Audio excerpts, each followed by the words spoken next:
Hello students, today I am going to give you explanation of history class for class 7 and it is written by Sagarika.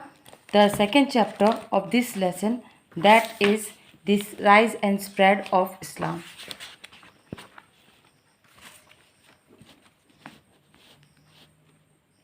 So let us start.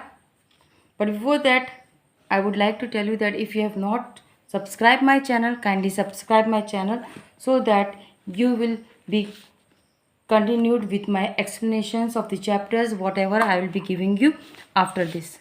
अगर आपने मेरा channel subscribe नहीं किया है तो सबसे पहले आप सब्सक्राइब करिए मेरे चैनल को, लाइक का बटन दबाइए एंड बेल आइकन दबाइए जिससे आपको नोटिफिकेशंस बराबर मिलते जाएं. So let us start with the second chapter, the rise and spread of Islam. Islam arose in Arabian Peninsula, which is a vast desert lying between the Red Sea and the Persian Gulf. Islam Arabian peninsula में वहाँ पे से start हुआ था, जो कि एक बहुत बड़ा ही रेगिस्तान है और रेड सी और पर्शियन गल्फ के बीच में है ये. Since ancient times Arabia was inhabited by warring tribes of nomadic people who led a very hard life. Arabia के जो लोग थे, वहाँ के जो लोग रहने वाले थे वो ट्राइब्स थे, बंजारे टाइप में थे, जो कि एक बहुत ही टेरिफिक यानी कि बहुत ही सख्त जीवन जी रहे थे. These people were superstitious and believed in many gods and goddesses. Islam फैलने से पहले वहाँ पर के लोग जो थे बहुत अंधविश्वासी थे और बहुत सारे देवी देवताओं पे की पूजा करते थे. They worship idols and also the black stones kept at the shrine called the Kaaba in the town of Mecca.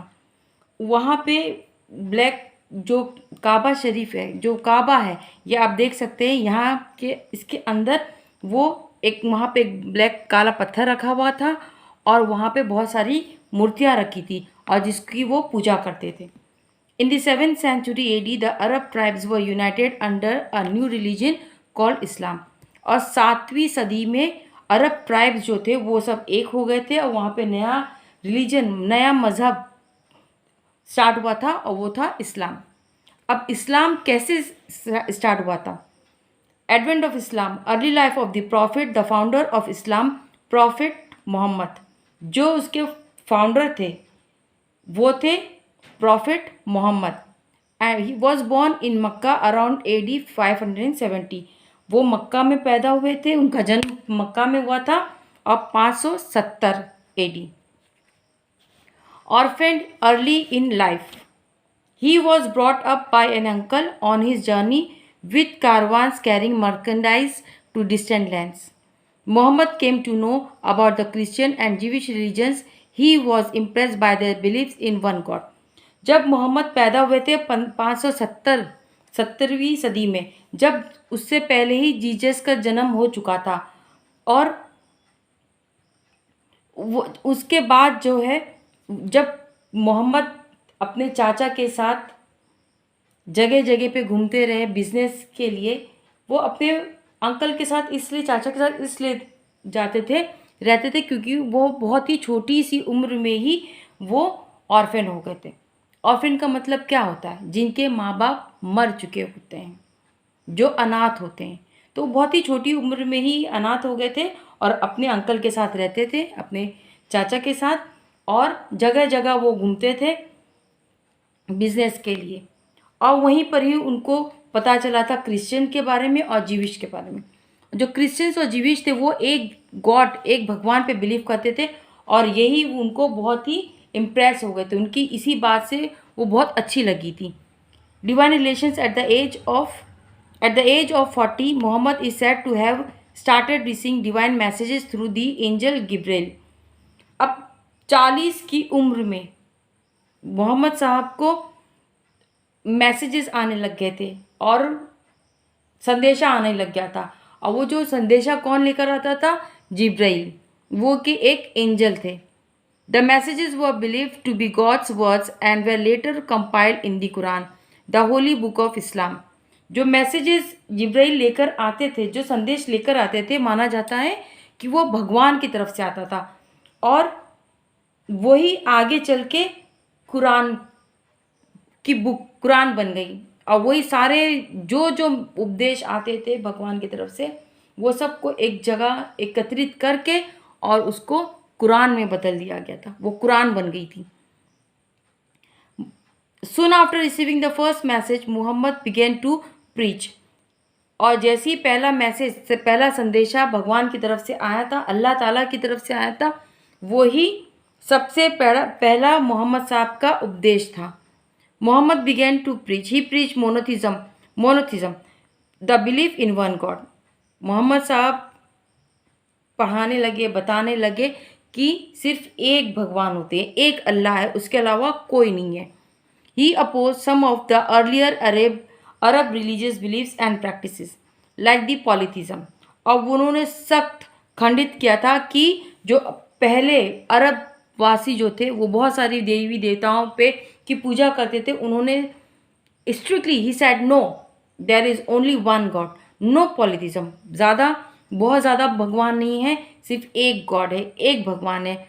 और मूर्ति पूजा के भी वो बहुत ही खिलाफ थे। But he accepted the Kaaba as a holy shrine, लेकिन उन्होंने काबा शरीफ को अपना एक होली श्राइन माना कि हाँ वो एक भगवान का घर है। Hijra, Mohammed was forced to leave Mecca as some of his teachings went against the established faith of the Arabs. अब मोहम्मद साहब जब वो वहाँ पे प्रीच करने लगे, पढ़ाने लग गए कि एक ही भगवान है, और वो वहाँ के अरब के लोगों के खिलाफ बोलने लगे कि जो बहुत ज़्यादा अंधविश्वासी थे और बहुत सारे भगवान की पूजा करते थे, वो सब उनके अगेंस्ट हो गए। सेम एज इट इज़, जैसे कि जब जीसस क्राइस्ट ने रोमन एम्पायर के अगेंस्ट में बोलना शुरू किया था, तो अरब जो रोमन एम्पायर थे वो उनके खिलाफ हो गए थे और उनको क्या कर दिया था, क्रूसिफाइड कर दिया था। उसी तरीके से यहाँ पे जब मोहम्मद साहब ये पढ़ाने लग गए, ये बताने लग गए लोगों को कि बहुत सारे देवी देवताओं की पूजा नहीं करनी चाहिए, सिर्फ एक है, अल्लाह है, बस उन पे भरोसा करना चाहिए, तो जितने भी अरब वासी थे सब उनके खिलाफ हो गए थे। He took refuge in a town call Yathrib, later known as Medina. और जो पहले जब वो जहाँ पे उन्होंने रेफ्यूज लिया था, जो जहाँ पे वो चले गए थे, वो था पहले उसको कहते थे याथरिब, और अब वो उसको हम मदीने के नाम से जानते हैं।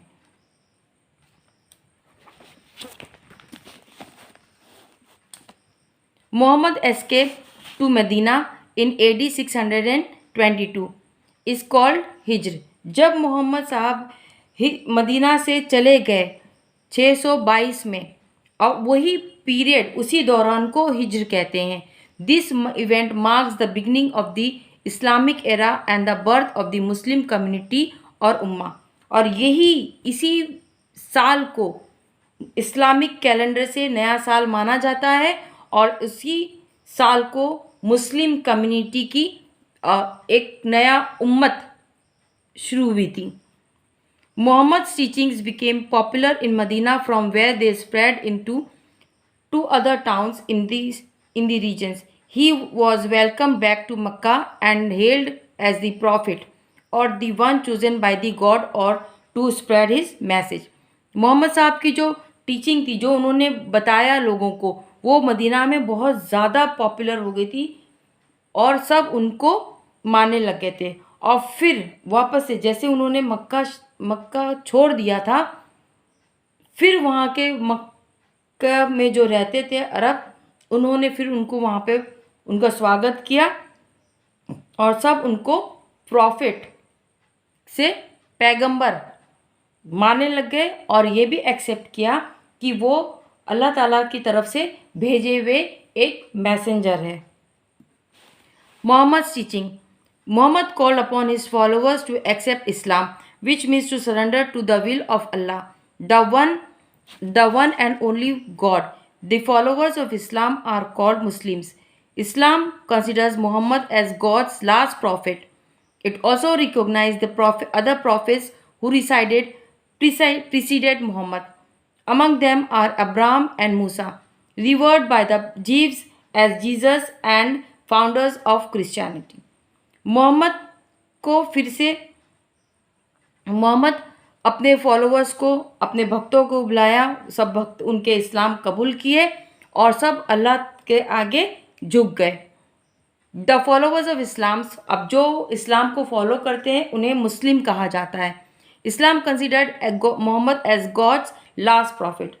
अब मुसलमान जो हैं वो प्रॉफिट मोहम्मद को आखिरी पैगंबर मानते हैं और उनको प्रॉफिट मानते हैं, उनको पैगंबर मानते हैं। और जो है among them are Musa, Abraham and Musa, जो मूसा अलैहिस्सलाम है, अब्राहम है। जो अब्राहम जो थे वो जीव्स में कन्वर्ट हुए थे, जीव्स मानते हैं अब्राहम को, और जो जीसस है वो मूसा है, जिन्होंने क्रिश्चियनिटी को, जो क्रिश्चियनिटी के फाउंडर हैं। Muslims like Christians and Jews believe that everyone will have to face the day of judgment। जैसे क्रिश्चियन और जीव्स मानते हैं कि आखिरी दिन, एक दिन आएगा, वो जजमेंटल डे होगा, कयामत आएगी। उसी तरीके से मुस्लिम्स का भी यही मानना है और अपने कर्म के हिसाब से हम सबको, हर मुसलमान को उसके कर्म के हिसाब से हेल और हेवन दी जाएगी, यानी कि स्वर्ग या नरक मिलेगी। It is therefore necessary for everyone to surrender to god and receive his guidance. इसीलिए सबको अल्लाह ताला के आगे, भगवान के आगे अपने आप को सरेंडर करना चाहिए और उनके बताए हुए रास्ते पे, उनके मार्गदर्शन पर चलना चाहिए। Islam stresses on the responsibility of every individual to live a life of faith without the help of priest, hence there is no clergy.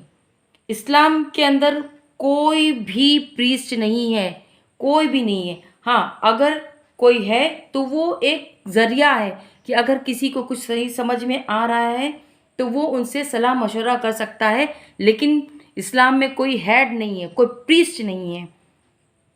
There are therefore however religious scholars who can explain the laws of the Quran. सिर्फ जो कुरान में लिखा हुआ है कोई उसको समझा सकता है बस, लेकिन वो उसको लीड नहीं कर सकता। Islam stresses on the equality and brotherhood of man.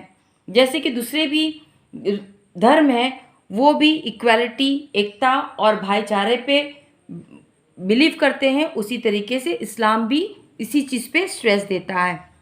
It prohibits certain things like the worship of idols and eating of pork and charging of interest on loan।